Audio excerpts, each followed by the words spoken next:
Hello everyone, this is Vishakha. Welcome back to our YouTube channel.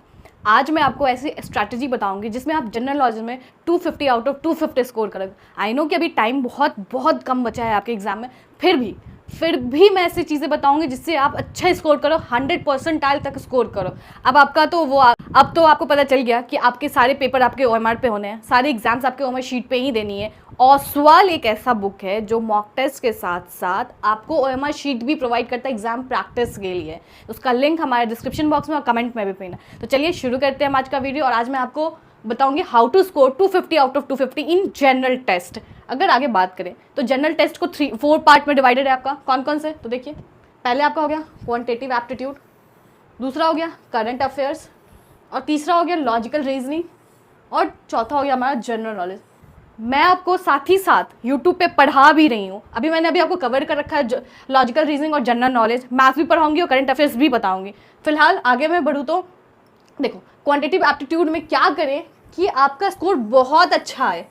तो बस basically क्या करना है ना, आपको डेली एवरीडे प्रैक्टिस करना है। अब तो और स्पीड बढ़ानी है आपको प्रैक्टिस के लिए, क्योंकि एग्जाम के लिए बहुत कम टाइम बचा हुआ है। ओसवाल की बुक से आप प्रैक्टिस कर सकते हो, साथ ही साथ उसमें OMR शीट दिया हुआ है, तो आप डेली आप एग्जाम के लिए प्रैक्टिस कर सकते हो। और साथ ही साथ टाइम मैनेजमेंट वो बहुत इंपॉर्टेंट है। और टाइम मैनेजमेंट कैसे ठीक करना है, तो मैंने आपको पहले भी बताया कि आपको टाइम मैनेजमेंट के लिए आप फोन में स्टॉप वॉच लगा लो, या स्टॉप वॉच है तो वेल एंड गुड, नहीं है तो फोन में लगा लो और तब पेपर दो। तब इस हिसाब से आपको पता चलेगा कितने टाइम में आप खत्म कर पा रहे हो। वो बहुत इंपॉर्टेंट है। आप कितना भी प्रैक्टिस कर लो, कुछ भी कर लो, अगर टाइम मैनेजमेंट सही नहीं है तो एग्जाम में प्रॉब्लम होती ही होती है। तो चलिए बात करें क्वांटिटेटिव एप्टीट्यूड की। तो आप देख सकते हैं कि पहला इंपॉर्टेंट है आपका नंबर सिस्टम, दूसरा percentage, ratio proportion, average, profit and loss, SICI, time speed and distance, linear and quadratic equation, lines and angles, circle, quadrilaterals, mensuration. ये बहुत मेजर इंपॉर्टेंट टॉपिक्स है। और मैं बता दूं कि क्वांटिटेटिव एप्टीट्यूड में कम से कम 25 से 30 क्वेश्चन पूछे जाते हैं एवरी ईयर।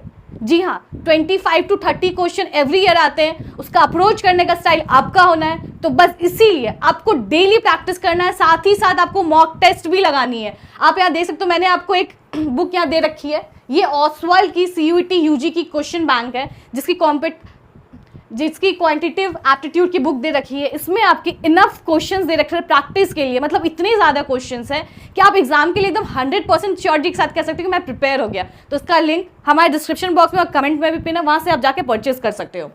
तो देखो, नंबर सिस्टम आपको करना है, परसेंटेज करना है, रेशियो, कुछ भी नहीं छोड़ना है। ये ऐसी टॉपिक्स है कि इसको टच करना ही करना है। इसमें से आप कुछ भी छोड़ के नहीं जा सकते, मतलब कुछ भी स्किप नहीं करना है। मेजरली क्वेश्चन आपके time and speed and distance से पूछे जाते हैं। SICI, प्रॉफिट लॉस, ये तो बहुत ज़्यादा इन 3 टॉपिक से तो काफ़ी ज़्यादा क्वेश्चंस आते हैं। तो इन तीनों को तो एकदम देख ही लेना, छोड़ना मत कुछ भी।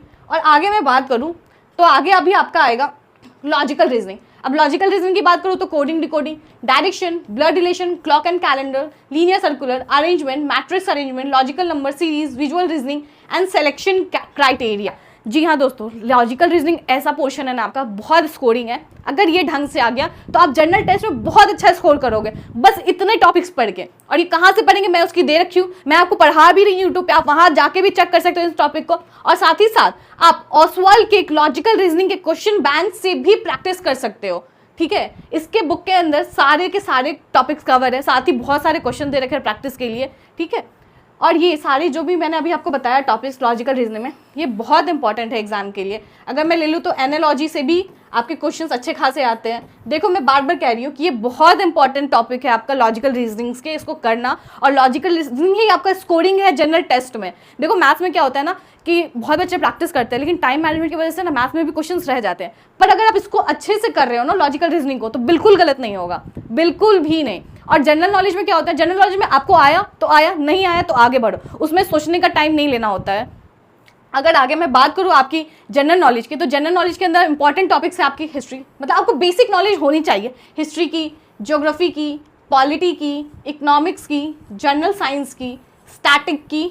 ठीक है, अगर मैं वही हिस्ट्री की बात करूँ तो बहुत बेसिक चीज़ पूछते हैं, तो बेसिक नॉलेज होना बहुत इंपॉर्टेंट है। उसके अलावा अगर देखा जाए तो ज्योग्राफी हो गया, पॉलिटी हो गया, इकोनॉमिक, जनरल साइंस में आपका फिजिक्स, केमिस्ट्री, बायो की थोड़ी बहुत बेसिक नॉलेज होनी चाहिए। और स्टैटिक भैया, स्टैटिक ये तो बहुत इंपॉर्टेंट है, जिसमें आपकी डेट्स इंपॉर्टेंट है। फिर अगर देखा जाए तो अवार्ड हो गया, और भी चीज़ें जो इंपॉर्टेंट है, मैंने आपको बता रखा है यूट्यूब के चैनल पे कि स्टैटिक पोर्शन कैसे कवर करना और क्या क्या टॉपिक है, वो मैंने सारे पढ़ा रखे हैं, तो वहाँ से जाके आप पढ़ सकते हो। और साथ ही साथ ही आप ऑसवाल के क्वेश्चन बैंक से जनरल अवेयरनेस की प्रैक्टिस कर सकते हो। इसमें सारे के सारे टॉपिक्स दे रखे क्वेश्चंस के साथ, एकदम क्वेश्चन के साथ दे रखा है, ऑप्शन भी ABCD करके दे रखा है प्रैक्टिस के लिए, सिर्फ आपके प्रैक्टिस के लिए।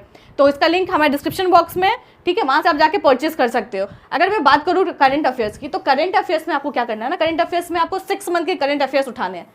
आपको 6 मंथ्स के करंट अफेयर्स उठाने हैं, नवंबर टू अप्रैल, वो एकदम मत छोड़ना। क्योंकि देखो जनरल नॉलेज ऐसा है ना कि देखो अगर नहीं आया तो नहीं आया, आया तो फिर बहुत अच्छा, आप वहाँ तुक्का नहीं लगा सकते हो सकता है किसी की तुक्का लग भी जाए, अच्छा हो भी जाए, लेकिन नहीं, जनरल नॉलेज में आप तुक्का बिल्कुल नहीं लगा सकते हो। और लेकिन यही है कि आपका करंट अफेयर्स कवर होना चाहिए, क्योंकि करंट अफेयर्स से भी क्वेश्चन अच्छे खासे आते हैं। तो मेजरली अगर आपका ध्यान रहे तो स्टैटिक करना, करंट अफेयर्स करना, ये बहुत इंपॉर्टेंट है। बहुत कम समय रह गया आपके एग्जाम के लिए, मतलब बोला जाए तो बहुत ही ज़्यादा कम समय, 20 दिन बचे हैं। और 20 दिन में आप कैसे करोगे ये आप पे डिपेंड करता है। मैंने टाइम मैनेजमेंट बताया कि टाइम मैनेज करने के लिए आप बस स्टॉप वॉच लेके बैठो और पेपर सॉल्व करो, देखो कितने देर में कर रहे हो। अगर आपको उस हिसाब से एग्जाम के टाइम से अगर आप टाइम मैच कर रहे हो तो बहुत अच्छी बात है, उससे पहले कर रहे हो बहुत अच्छी बात। अगर लेट हो रहा है तो फिर समझ रहा हूँ, अगर लेट हो रहा है आपको तो फिर बहुत दिक्कत होने वाली है एग्जाम पेपर में, क्योंकि पेपर छूट सकता है आपका। अगर छूटा तो आपका 250 आउट ऑफ 250 रह जाएगा। और मेजरली बहुत स्कोरिंग है जनरल टेस्ट, 250 आउट ऑफ 250 लाना बहुत ईजी है, बस आपको प्रैक्टिस पे ध्यान देना है, मॉक टेस्ट लगाना है, ठीक है। आगे मैं बात करूँ तो आपकी डेली प्लान के बारे में, तो देखो अगर मैं इस चीज़ को 3 चीज़ों में डिवाइड करूँ तो आपका क्वांटिटिव एप्टीट्यूड, LR, साथ ही आपका GK, ठीक। अब आपको क्या करना है ना, daily at least 1 hour quantitative aptitude के क्वेश्चंस लगाने, डेली एवरी डे। उसके अलावा फिर LR, इसके लिए भी आप 1 आवर दो, काफ़ी है। और GK के लिए अगर देखा जाए तो चलो 45 मिनट टू दे सकते हो इसको GK को। और करंट अफेयर्स कवर करने के लिए तो आपको कम से कम, अभी अगर आपने शुरू नहीं किया है तो एटलीस्ट आपको 1 आवर तो देना चाहिए करंट अफेयर्स को। बहुत सारे रिसोर्सेज है, रिसोर्सेज की कमी नहीं है आपको करंट अफेयर्स के लिए। आप गूगल पे जाके सर्च कर सकते हो, बेस्ट से बेस्ट रिसोर्सेज मिलेगी, पॉइंट लाइन की पॉइंटर्स आपको मिल जाएगी करंट अफेयर्स के लिए कि क्या क्या पढ़ना है और क्या क्या अभी न्यू अपडेट है। तो उसके लिए रेडी रहिए और एकदम अच्छे से प्रिपेयर कीजिए उसको, करंट अफेयर्स को। डेली 1 घंटा आपको बस, अगर देखा जाए तो आपको डेली आपको बस 3:45 मिनट देना, 3 आवर 45 मिनट देना है डेली। अगर मैं आगे बात कर लूँ तो समझो कि 4 घंटा डेली, तो जाहिर सी बात है अब इससे कम में क्या पढ़ोगे, जनरल टेस्ट है ये। देखो आपको बार बार मैं कह रही हूँ कि बहुत स्कोरिंग है, प्रैक्टिस करो, बहुत अच्छा स्कोर करोगे इसमें, एकदम बढ़िया स्कोर करोगे। तो इसी को फॉलो करो कि कैसे पढ़ना है आपको, अप्रोच आपकी अच्छी होनी चाहिए, सही होनी चाहिए। और साथ ही ऑसवाल की कंबाइंड मॉक टेस्ट पेपर आती है, 20 कंबाइंड मॉक टेस्ट पेपर, जिसमें आपका इंग्लिश, डोमेन और जनरल टेस्ट कवर है। साथ ही साथ ऑसवाल ही है जो आपको OMR शीट भी प्रोवाइड करती है आपके एग्जाम प्रैक्टिस के लिए। अभी तो आपका पूरा एग्जाम चेंज हो गया, CBT मोड से आपका OMR शीट पे आ गया, तो आपको क्या करना है, प्रैक्टिस करना है OMR शीट पे। तो आप इसको परचेज कर सकते हो, इसका लिंक हमारे डिस्क्रिप्शन बॉक्स में और कमेंट में भी पिन है। तो बच्चों बस यही कहूँगी, consistency is the key to success.